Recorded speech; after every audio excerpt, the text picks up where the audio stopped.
नमस्कार, मैं नवीन Yadav N square classes में आप सभी का एक बार फिर से स्वागत करता हूं। जैसा कि सीबीएसई बोर्ड की तरफ से नई गाइडलाइन आ चुकी हैं कि जो सीबीएसई के लिए जो +2 एग्ज़ाम होगा वो क्या होगा, सेमेस्टर वाइज होगा।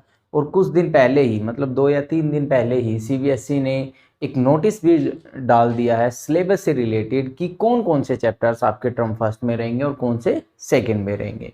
प्लस साथ में ये भी है कि जो टर्म 1 का टेस्ट होने वाला है, यानी कि टर्म 1 का पेपर होने वाला है, वो आपका कैसा होने वाला है बच्चे, एमसीक्यूज। इसलिए आज से हम स्टार्ट कर रहे हैं क्या कि मैथ का जो टर्म फर्स्ट का है, यानी जिसमें हमारे पास एमसीक्यूज क्वेश्चंस आने वाले हैं, आज से हम उनके ऊपर वर्क करेंगे।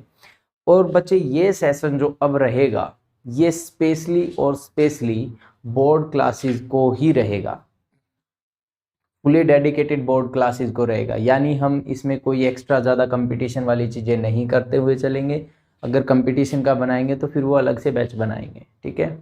तो अब हम कुछ ऐसे ही अपने कंसेप्ट को भी डिस्कस करेंगे कि भाई बोर्ड क्लासेस के लिए वो इम्पोर्टेंट हो। सेकंड, जो एमसीक्यूज क्वेश्चंस बना सकता है बोर्ड उन टॉपिक से रिलेटेड, साथ के साथ उनको भी डील करते हुए चलेंगे, ठीक है। इसमें एक ज़रूरी ये है बेटा कि अब जो भी हम टॉपिक्स करेंगे, क्लासेस को ज़्यादा लेंथी ना करके उसको थोड़ा सा स्मॉल रखेंगे। एक दिन हम मेनली थ्योरेटिकल पोर्शन पे बात करेंगे, सेकंड डे उससे रिलेटेड, यानी कि जैसे ही हमारा जो कंसेप्ट होगा वो कंप्लीट होगा, उससे रिलेटेड हम एमसीक्यूज की प्रैक्टिस भी साथ के साथ करते हुए चलेंगे, ठीक है। तो आज के टाइम को ज़्यादा वेस्ट नहीं करते हैं, हमारा फर्स्ट चैप्टर स्टार्ट करते हैं बेटा, डेट इज़ रिलेशन। देखिए, रिलेशन में हम पहले ही 11th क्लास में पढ़ चुके होते हैं कि रिलेशन होता क्या है, फिर भी बिल्कुल स्टार्टिंग से स्टार्ट करेंगे। सबसे पहले हमारे पास आता है बेटा ऑर्डर पेयर। क्या आता है? Order pair. Order pair. अब ये ऑर्डर पेयर होता क्या है? ये कहता है बेटा कि अगर हमारे पास दो नॉन एम्प्टी सेट हों, से सेट ए और सेट बी। क्या है? दो नॉन एम्प्टी सेट है, सेट ए और सेट बी, सच डैट कि ए जो है स्मॉल ए वो सेट ए से बिलोंग करता है, जबकि बी जो है वो सेट बी से बिलोंग करता है। और इनको यूज करके मैं एक इस टाइप का एलिमेंट बना दूं, यानी ए बी टाइप का एक एलिमेंट बना दे, तो इसको बोलते हैं हम ऑर्डर्ड पेयर। क्या बोलते हैं इसको? Ordered pair. यानी कि ये एक ऑर्डर पेयर है जिसके अंदर फर्स्ट एलिमेंट ए से बिलोंग करता है, सेकंड एलिमेंट बी से बिलोंग करेगा। क्लियर है? अब जैसा कि इन्होंने बात की है ऑर्डर के बारे में, तो ऑब्वियस है कि अगर ए बी है ये हमारा, और जो बी ए होगा वो डेफिनेटली सेम तो नहीं हो सकते, ठीक है। वो क्या नहीं होंगे? सेम नहीं होंगे। हाँ, अगर कभी ये कह दे कि A B is equal to B A, इसका सीधा सीधा मतलब क्या होगा बच्चे कि जो ए और बी हैं वो दोनों एग्जैक्टली सेम है। क्यों? क्योंकि यहीं पे हम बात करते हैं कि अगर कभी भी ये कहता है कि कोई भी दो ऑर्डर्ड पेयर हैं और वो इक्वल हैं, तो इसका मतलब होता है कि जो उनके कोरस्पोंडिंग एलिमेंट हैं वो रिस्पेक्टिवली क्या होंगे? इक्वल होंगे। वो रिस्पेक्टिवली क्या होंगे? इक्वल। यानी एक एमसीक्यूज क्वेश्चन तो एग्जामिनर यहीं पे बना देगा। वो क्या कहेगा कि 2x + 3, 5 इज इक्वल टू 5 और 2y, then find the value of x and y। Find the value of x and y, अगर बहुत इजी क्वेश्चन उसको बनाना है तो। अब अगर ये दोनों क्या है? ऑर्डर्ड पेयर है, दोनों क्या है? इक्वल है। इक्वल है तो इसका मतलब ये होगा बच्चे कि जो इनका कोरस्पोंडिंग एलिमेंट होगा, यानी फर्स्ट एलिमेंट फर्स्ट के इक्वल होगा, सेकंड एलिमेंट सेकंड के इक्वल होगा। मींस 2x + 3 किसके इक्वल जाएगा? 5 के इक्वल। और सेम ऐसे ही हम बोल सकते हैं कि जो 5 है वो किसके इक्वल होगा? 2y के इक्वल। अब यहाँ से तो हम बिल्कुल इजीली x और y की वैल्यू निकाल सकते हैं। एक क्वेश्चन तो यही बनता है कि ऑर्डर्ड पेयर पे अगर क्वेश्चन बनाएगा तो क्या बनेगा? ऑर्डर्ड पेयर ए बी से बनेगा, फर्स्ट एलिमेंट सेट ए से बिलोंग कर गया, सेकंड बी से बिलोंग कर गया, तो ये एक ऑर्डर्ड पेयर हो गया, ठीक है। अगर ए बी लिखा है और बी ए करें, इन जनरल ये इक्वल होते नहीं है। अगर ये इक्वल होते हैं तो इसका सीधा सीधा मतलब होगा कि मेरा फर्स्ट एलिमेंट फर्स्ट के साथ में इक्वल होगा, सेकंड एलिमेंट सेकंड के साथ में इक्वल होगा। यानी ये जो कंडीशन होगी ये कब फॉलो होगी? If and only if A is equal to B. कब फॉलो होगी? जब ए और बी क्या होंगे? इक्वल होंगे, यानी फर्स्ट एलिमेंट फर्स्ट के इक्वल होना चाहिए, सेकंड एलिमेंट सेकंड के इक्वल होना चाहिए। ठीक है, इससे रिलेटेड इसमें नेक्स्ट हमारे पास टॉपिक होता है दैट इज कार्टेशियन प्रोडक्ट। अब ये जो रिलेशन है ये बच्चे हम मोस्टली 11th में कर चुके हैं, सेम एज इट इज है, पर थोड़ा सा नया चीज होता है। और कई बार तो ये होता है कि +1 में टीचर बता भी देता है एक्स्ट्रा चीज को भी साथ में, ताकि +2 के लिए भी सेम रहे। नेक्स्ट हमारे पास क्या आता है इसी से रिलेटेड? Cartesian product. क्या आता है? Cartesian product. अब यहां से क्वेश्चंस को बारीकी से समझते हुए चलिएगा बेटा, जो एमसीक्यूज क्वेश्चन बनेंगे वो बिल्कुल बारीक से बनेंगे। ठीक है, क्या कह रहा है? Cartesian product. अब जो ये कार्टेशियन प्रोडक्ट है तो पहले समझिए बेटा, ये में एक सेट होता है। कार्टेशियन प्रोडक्ट क्या होता है? खुद में एक सेट होता है। अब ये कैसा सेट होता है और इसमें किस टाइप के एलिमेंट आते हैं, वो क्या कहता है कि अगर मेरे पास कोई भी दो नॉन एम्प्टी सेट हैं, सेट ए और सेट बी, सेट ए और सेट बी, तो जो कार्टेशियन प्रोडक्ट होगी उसको मैं किससे डिनोट करूंगा? ए क्रॉस बी से। किससे डिनोट करेंगे? ए क्रॉस बी से। कि सच दैट इसके अंदर जो एलिमेंट होंगे वो किस टाइप के होंगे? एक्स वाई टाइप के एलिमेंट होंगे, यानी ये एक पेयर दिखाई देगा। इसमें जितने भी एलिमेंट्स होंगे वो सारे एक पेयर की टर्म में दिखाई देंगे। ठीक है, एक्स वाई टाइप के एलिमेंट होंगे सच दैट जो एक्स होगा वो किससे बिलोंग करेगा, यानी जो फर्स्ट एलिमेंट होगा वो किससे बिलोंग करेगा? फर्स्ट सेट से बिलोंग करेगा। और जो सेकंड एलिमेंट होगा, यानी कि ये वाला सेकंड एलिमेंट है, तो किससे बिलोंग करेगा? सेकंड एलिमेंट के साथ में बिलोंग करेगा। ठीक है, फर्स्ट के साथ में बिलोंग करेगा, सेकंड के साथ में बिलोंग करेगा। ए क्रॉस बी के अंदर इस टाइप के एलिमेंट्स होंगे। फॉर एग्जाम्पल अगर मैं ए सेट ले लेता हूँ बेटा 1 2 3 1 2 3, ये मैंने सेट ए ले लिया, और सेट बी को भी मैं मान लेता हूँ से ए बी और सी, ये मेरा क्या है? सेट। थोड़ा सा स्मॉल कर लेते क्वेश्चन को, सिर्फ हमें समझना ही है कंसेप्ट को। सेट क्या है? बी। ठीक है, तो ए क्रॉस बी पे अगर हम डिफाइन करेंगे ए क्रॉस बी कैसे होगा? फर्स्ट एलिमेंट, ए का एलिमेंट क्या है? 1। अब जो ये 1 है ये बी के साथ में जाएगा, यानी 1 ए। कैसे एलिमेंट होंगे इसमें? 1 ए कोमा 1 बी। 1 जो है वो ए के साथ भी लिंक होगा, बी के साथ भी लिंक होगा। सेम ऐसे ही 2 जो होगा वो ए के साथ भी होगा, और 2 जो है वो बी के साथ भी होगा।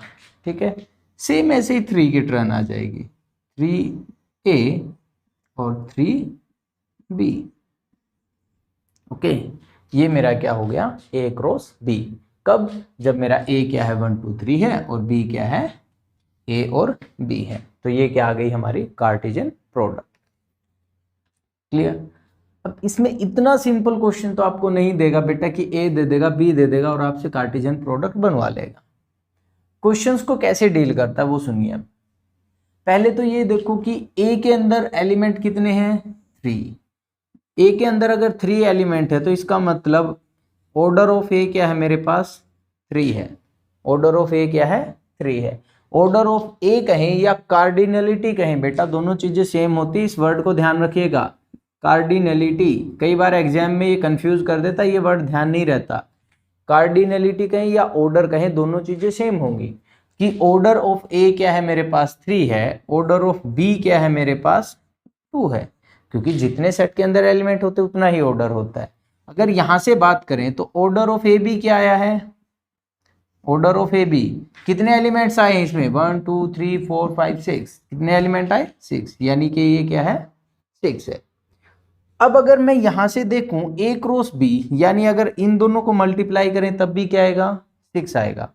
इसका मतलब एक तो रिलेशन यही बन गया है मेरे पास कि order of A cross B कहें या number of element in A cross B कहें तो वो किसके इक्वल होते हैं? Order of A into order of B के इक्वल होंगे।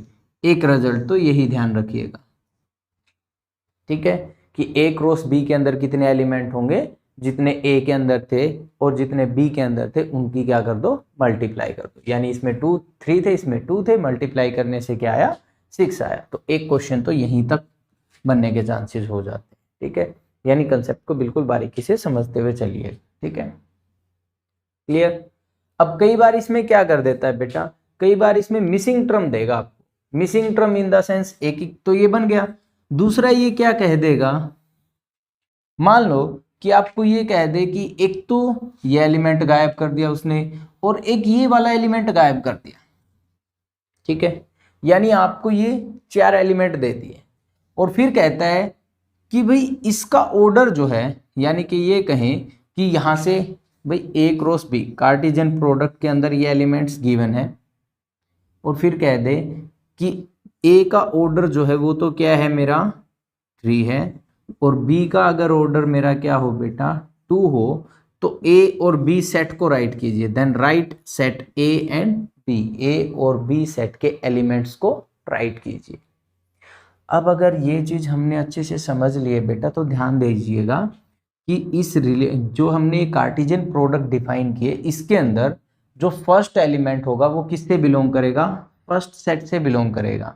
यानी अगर मैं यहां से भी पिक करना स्टार्ट करूं 1 A के अंदर है, 2 A के अंदर है और 3 भी A के अंदर है, यानी A के अंदर कौन कौन आ गया, 1 भी आ गया, 2 भी आ गया, 3 भी आ गया, ऑर्डर ऑफ 3, यानी कंडीशन भी मेरी कंप्लीट हो गई क्योंकि 3 ही एलिमेंट थे इसमें। सेम ऐसे अगर B की बात करें, B के अंदर 2 एलिमेंट है और अगर यहीं से हम चेक करना चाहें तो ये भी B के अंदर है, ये भी B के अंदर है, यानी अगर यहाँ से बनाएंगे तो फिर इस टाइप से क्वेश्चंस पे डील कर सकता है ये, ठीक है। यानी आपको A और B के एलिमेंट्स देके आपसे पूछ सकता है कि A क्रॉस B यानी कार्टेशियन प्रोडक्ट के अंदर कितने नंबर ऑफ एलिमेंट्स होंगे। या आपको क्या करेगा, कार्टेशियन प्रोडक्ट के अंदर से कुछ एक टर्म्स दे देगा और उनको देखकर आपको क्या बताना है कि सेट A मेरा क्या होगा और सेट B क्या होगा, यानी उसमें कौन कौन से टाइप के एलिमेंट आएंगे, क्लियर।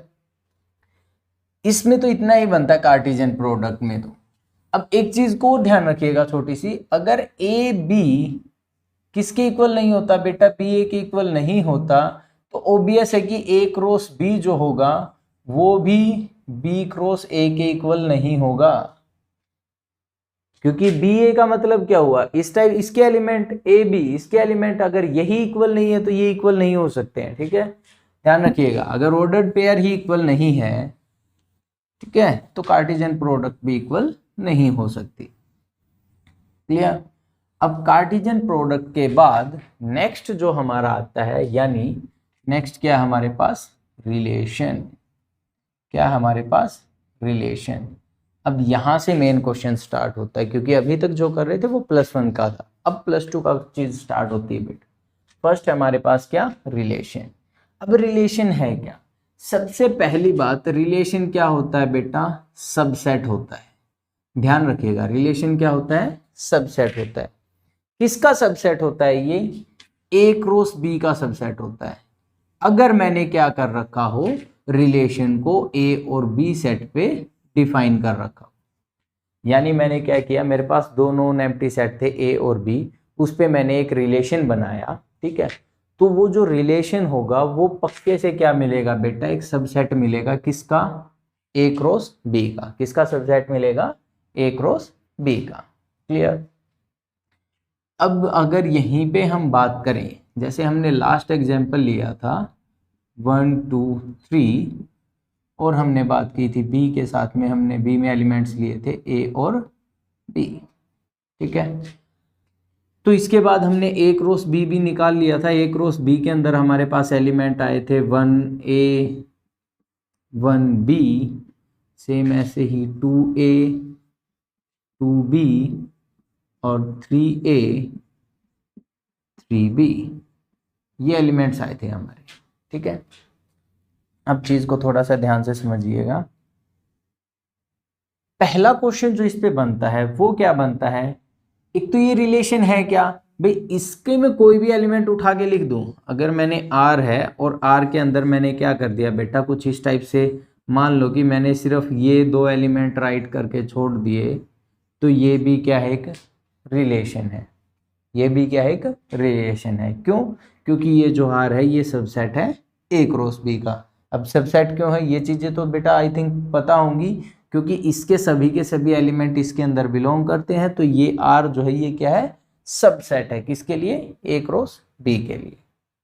अब यहाँ पर क्वेश्चन जो बनेगा वो क्या बनता है, सबसे पहला क्वेश्चन कि अगर मेरे पास A के अंदर ये एलिमेंट है, यानी नंबर ऑफ एलिमेंट कितने हैं बेटा इसके अंदर 3, B के अंदर अगर नंबर ऑफ एलिमेंट दे रखे हो बेटा 2, और इस पे मैं एक रिलेशन डिफाइन करना चाहूँ, तो यहाँ से टोटल नंबर ऑफ रिलेशंस कितने पॉसिबल होंगे, टोटल नंबर ऑफ रिलेशंस कितने पॉसिबल होंगे।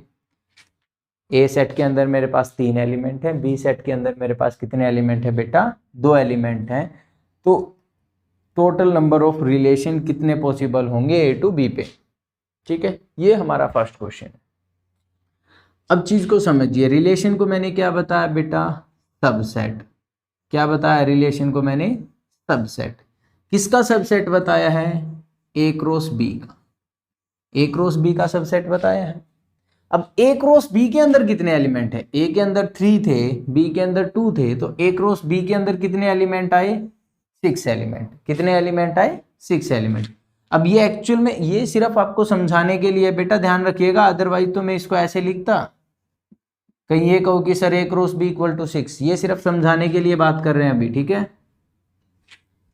ए क्रॉस बी के अंदर कितने एलिमेंट आए, 6।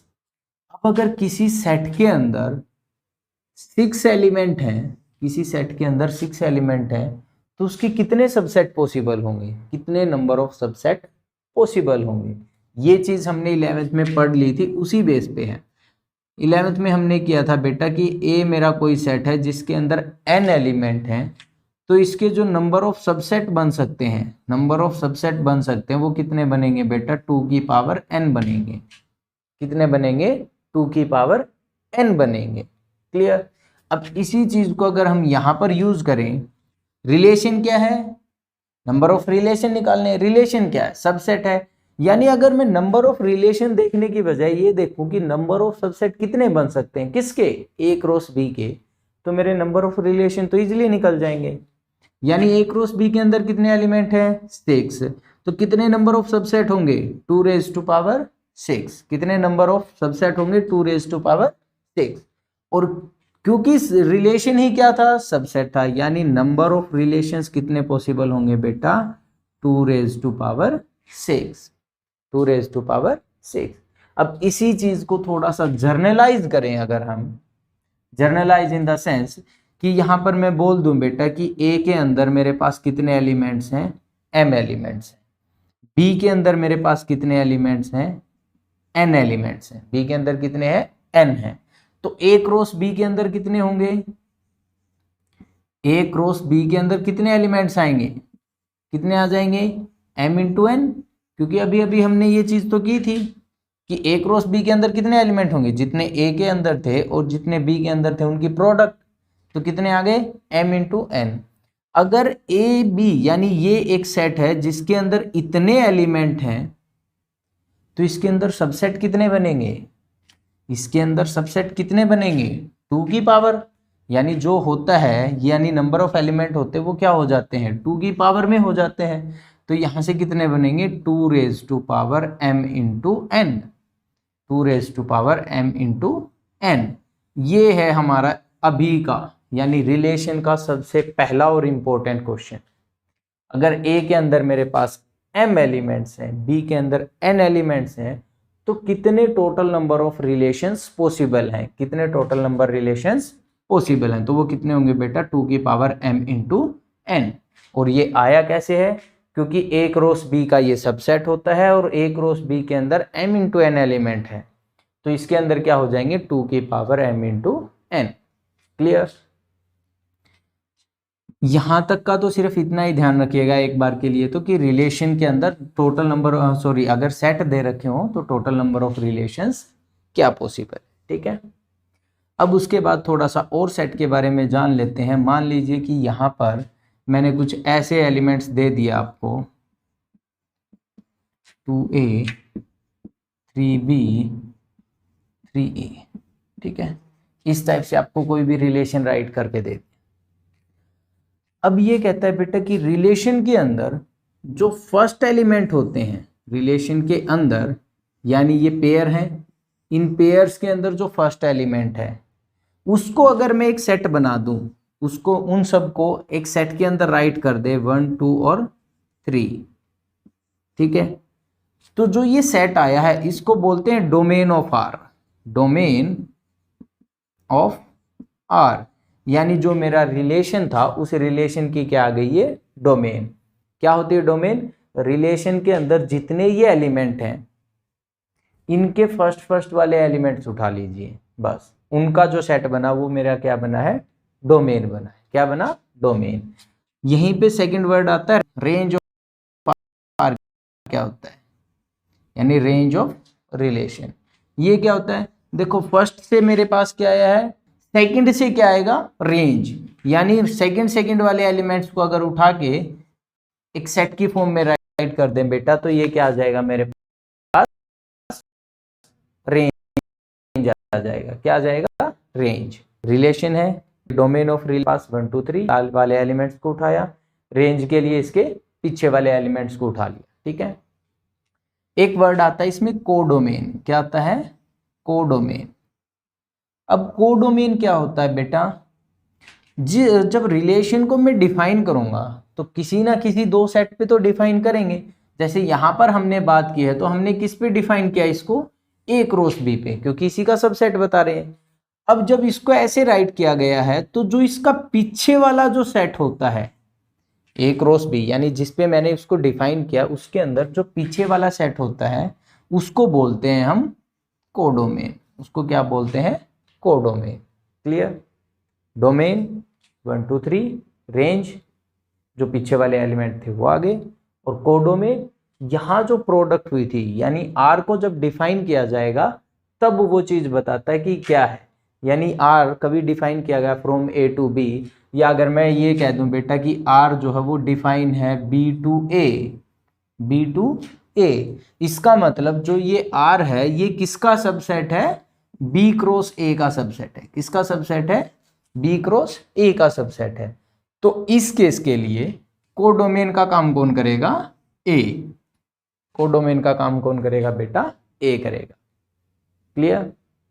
ये है हमारे पास रिलेशन। क्या है ये? रिलेशन। अब इसके बाद इसमें एक टॉपिक आता है that is types of relation. Types of relation पे आज हम ज़्यादा नहीं करेंगे बेटा, क्योंकि अगर एक दिन में ज़्यादा करेंगे तो टाइप ऑफ रिलेशन पे थ्योरेटिकल पोर्शन बहुत है, जो वीडियो वो बहुत ज़्यादा लेंथी हो जाएगी। तो आज एक छोटी सी टाइप करते हैं दैट इज इनवर्स रिलेशन। क्या डिस्कस करेंगे? Inverse relation. अब इनवर्स रिलेशन क्या होता है वो सुनिए। Inverse of a relation, inverse relation कहें या इनवर्स ऑफ अ रिलेशन कहें। अगर मेरा कोई रिलेशन है, जैसे ये है, ये मेरा क्या है, एक रिलेशन है। इनवर्स ऑफ रिलेशन के लिए रिलेशन का डिफाइन होना जरूरी है। अगर ये रिलेशन है तो इनवर्स ऑफ रिलेशन को डिनोट करते हैं आर इनवर्स से। किससे? आर इनवर्स से। इसके अंदर किस टाइप के एलिमेंट होंगे बेटा? कुछ भी नहीं सोचना, जो मेरा रिलेशन दे रखा हो ना उसके जो ये एलिमेंट है इनका ऑर्डर चेंज कर दो। इन एलिमेंट्स का ऑर्डर चेंज कर दो। एलिमेंट्स का यानी कि एलिमेंट के अंदर जो ये पेयर बना है इसका ऑर्डर, यानी 1A है तो इसको मैं क्या लिख दूं बेटा? A1।